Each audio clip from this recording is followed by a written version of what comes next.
시청자 여러분 안녕하십니까? VOA 뉴스투데이 시작합니다. 올해 유엔 총회 개막이 약 2주 앞으로 다가온 가운데 유엔 안보리의 주요 현안 가운데 하나는 북한 문제인 것으로 확인됐습니다. 특히 북한 핵 문제는 올해도 북한의 인권 문제와 함께 유엔 총회에서 비중 있게 다뤄질 것으로 보입니다. 첫 소식 함지하 기자가 보도합니다. 안토니오 구테르스 유엔 사무총장은 오는 14일 개막하는 유엔 총회에 앞서 유엔 안보리 관련 보고문을 제출했습니다. 유엔 헌장 12조 2항에 따라 안보리가 다루고 있는 내용과 더 이상 다루지 않는 사안들을 유엔 총회에 보고하도록 하는 이번 보고문에 따르면 유엔 안보리는 총 64건의 국제 사안들을 현안으로 다루고 있으며 이 가운데 북한과 직접 연관된 사안은 2건입니다. 북한의 비확산과 북한의 상황을 제목으로 안보리는 그동안 북한의 핵과 미사일 등 무기 문제와 북한의 인권 침해 문제를 다루었습니다. 또 비확산과 대량 살상 무기의 비확산 제목을 명시해 직접 북한을 지목하진 않았지만 북한과 연관성 있는 사안들도 포함됐습니다. 특히 구테르스 사무총장은 북한의 인권 침해 문제로 지난달 유엔 총회에 북한 인권 상황 보고서를 제출해 예년처럼 올해도 북한 인권 문제가 의제로 오른다는 사실을 확인했습니다. 이런 가운데 나카미스 이즈미 유엔 군축 고위 대표는 3일 한반도 상황을 주제로 열린 유럽 안보협력기구 아시아협력 동반자 화상회의 기조연설에서 관련국들이 북한 핵 문제 해결을 위해 더 적극 나설 것을 촉구했습니다. The Council has also made it clear that the DPRK cannot have the status of a nuclear weapon state in accordance with the NPT. Yet, it remains clear that direct diplomacy amongst key parties concerned is the only effective path for achieving the complete denuclearization of the Korean Peninsula and a sustainable peace regime. 나카미스 대표는 또 앞으로 일어날 일로 지속적이고 결과지향적인 대화 재개를 꼽으면서 여기에는 실용적이고 상호적인 행동에 대한 합의를 목표로 한 실무급 대화가 포함될 수 있다고 말했습니다.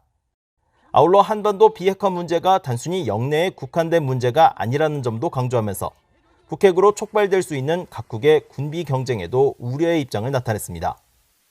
앞서 유엔 군축연구소는 지난 1일 핵 위험 감소를 위한 공동의 행동 알아보기란 제목의 제언집을 통해 북한 핵 문제 해결을 위한 육자회담 재활성화를 제시했습니다. 유엔 군축연구소는 미국과 한국, 일본, 북한, 중국, 러시아가 참여하는 육자회담 재활성화 주장의 이유로 한반도에서의 핵 위험 해결과 육자회담 당사국들 사이에 더 넓은 안보적 대화가 시작돼야 한다는 원론적인 입장을 강조했습니다. VOA 뉴스 함지하입니다.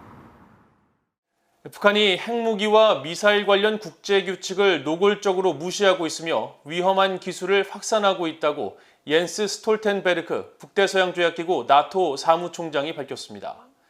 스톨텐베르크 사무총장은 6일 덴마크에서 열린 연례 나토 군비통제 군축 대량살상무기 비확산 회의에서 나토는 핵 억제력을 포기하고 있는 반면 러시아와 중국, 북한 같은 나라들이 핵무기를 계속 보유하고 있어 세계가 결코 안전하지 않다면서 이같이 지적했습니다.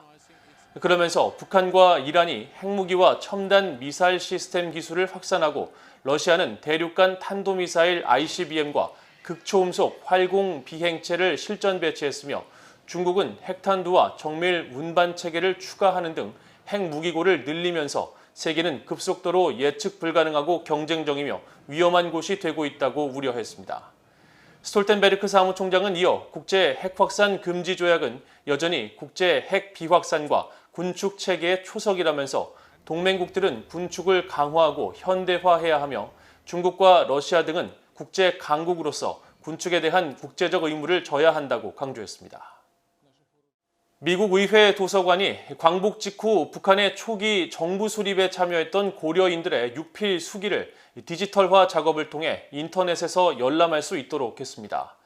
이 수기에는 당시 북한 노동당이 김일성 권력 공고화 과정에서 고려인들을 숙청했던 내용들이 재확인됐습니다. 이조은 기자가 보도합니다. 미국 의회 도서관이 최근 공개한 고려인 80명의 육필 수기집 피와 눈물로 쓰여진 우리들의 역사에 담긴 장학봉 전 북한 정치사관학교 교장의 수기입니다. 장학봉 전 교장 자신을 비롯해 북한 외무성 제1부장과 조선인민군 대장, 조선인민군 총참모부 작전국장 등 1940년에서 1950년대 북한 정부 수립 초기 엘리트층을 구성한 고려인 80명에 대한 육필 수기가 담겨 있습니다. 장학봉 전 교장의 수기에는 1950년대 북한 노동당이 김일성의 권력 공고화 과정에서 자신이 자유주의적 성향이 짙고 상부에 대한 존엄성이 약하다는 이유로 숙청해 다시 옛소련에 보내지게 된 과정을 담았습니다. 고려인들은 광복 직후 옛소련 공산당에 의해 북한으로 보내져 북한 정부 수립을 도운 핵심 엘리트층이지만 1950년대 김일성 정권이 권력을 공고화하는 과정에서 숙청당하거나 소련으로 보내졌다는 겁니다. 의회도서관이 소장한 희귀 자료 중 하나인 이 수기집은 수년간 이어진 디지털화 작업이 완료돼 지난달 중순부터 의회도서관 웹사이트를 통해 전 세계 어디서든 온라인으로 열람할 수 있게 됐습니다. 수기집에는 북한 정권 수립 이후 초대 부수상까지 지낸 박헌영을 처형한 것으로 알려진 방학세의 일대기와 한국전쟁 당시 남친 작전 수립에 참여한 유성철 조선인민군 총참모부 작전국장이 직접 기록한 김일성과의 활동 시기에 대한 회상 등이 담겼습니다. 의회도서관은 이 수기집에 대해 옛소련 고려인 파벌의 역사는 불과 15년으로 매우 짧았지만 한반도의 공산화에 가장 강력하고 필요한 수단 중 하나였다며 미 의회도서관 아시안관의 한국 컬렉션은 이들의 삶의 경험을 유일하게 보관하고 있는 곳이라고 밝혔습니다. 의회도서관은 이 수기집을 비롯해 소장 중인 북한 자료를 색인하고 스캔해 온라인에 올리는 방대한 디지털화 작업을 수년 전부터 진행해 지난해 5월부터는 일부 북한 자료들에 대한 온라인 열람 서비스를 시작했습니다. 1948년에서 1964년 사이 북한에서 발행된 정치, 경제, 사회, 문화 전반에 걸친 간행물을 온라인을 통해 볼 수 있게 된 겁니다. 세계 최대 도서관 중 하나로 꼽히던 미국 의회 도서관은 280종 이상의 북한 간행물을 소장하고 있습니다. 미국 의회 도서관은 특히 한국전쟁 중 사라진 유일본의 희귀한 자료를 전 세계 최대 규모로 소장하고 있는 곳으로 꼽힙니다. VN뉴스 이조은입니다. 토니 블링컨 미국 국무장관이 중국 정부에 의해 억류된 캐나다인 대북 사업가 마이클 스페이버 씨와 전직 외교관 마이클 코브릭 씨의 조속한 석방을 촉구하는 성명을 발표했습니다. 블링컨 장관은 5일 성명에서 오늘은 스페이버 씨와 코브릭 씨가 중국 정부로부터 억류된 지 1000일이 된 날이라며 우리는 중국이 즉각적이고 조건 없이 스페이버 씨와 코브릭 씨를 석방할 것을 요구하는 캐나다 국제사회와 함께 연대하고 있다고 말했습니다. 특히 미국은 이 같은 강제적인 구금을 규탄하고 강압적인 구금 기간 1000일 동안 최소한의 절차적 보호가 지켜지지 않은 것과 지난달 11일 스페이버 씨에 대한 징역형이 선고된 것에 대해 계속 규탄한다면서 중국의 법적 절차의 투명성이 결여된 사실에 깊이 우려한다고 지적했습니다. 이어 외국 정부의 영향력을 행사하기 위해 개인을 임의로 억류하는 행위는 절대로 용납될 수 없다면서 사람을 협상 카드로 이용해서는 안 된다고 지적했습니다. 앞서 중국은 지난 2018년 12월 스페이버 씨와 코브릭 씨를 국가보안 위반 혐의로 체포했는데 중국 단둥에 거주하며 북한과 사업을 해왔던 스페이버 씨는 지난달 11일 중국 법원으로부터 11년형의 징역형을 선고받았고 전직 캐나다 외교관인 코브릭 씨는 민간단체에 근무하면서 북한 관련 보고서 작성을 위해 중국에 머물러 왔습니다. 신종 코로나 바이러스 감염증 확산을 이유로 한국 부산항에 입항을 하지 않고 한국 해군과 연합훈련을 벌였던 영국 최신의 퀸 엘리자베스 항공모함 전단이 일본 요코스카항에 입항해 일본 자위대와 합동훈련을 펼칠 예정이라고 일본 방위성이 밝혔습니다.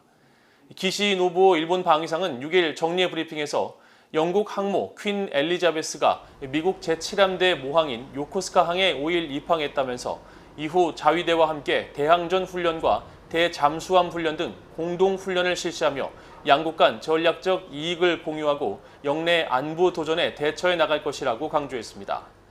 영국 항모 타격군도 6일 트위터를 통해 일본 입항 소식을 전하고 양국 군 관계자가 만나 영내 안보와 안정에 대한 양국의 헌신에 대해 논의했다고 밝혔습니다. 영국 퀸 엘리자베스 항모 전단은 당초 지난달 말 한국 부산항에 입항한 뒤 한국군과 훈련을 할 예정이었지만 신종 코로나 바이러스 상황 때문에 한국 군 당국과 상호 양해 아래 입항이 실현되지 못했으며 이에 따라 지난달 31일 한국 동해 남부해상에서 한국 해군과 인도주의적 지원과 재난 구호 위주 훈련 등 축소된 교류 활동을 실시한 바 있습니다. 이상으로 VOA 뉴스투데이를 모두 마칩니다. 시청해주신 여러분 고맙습니다.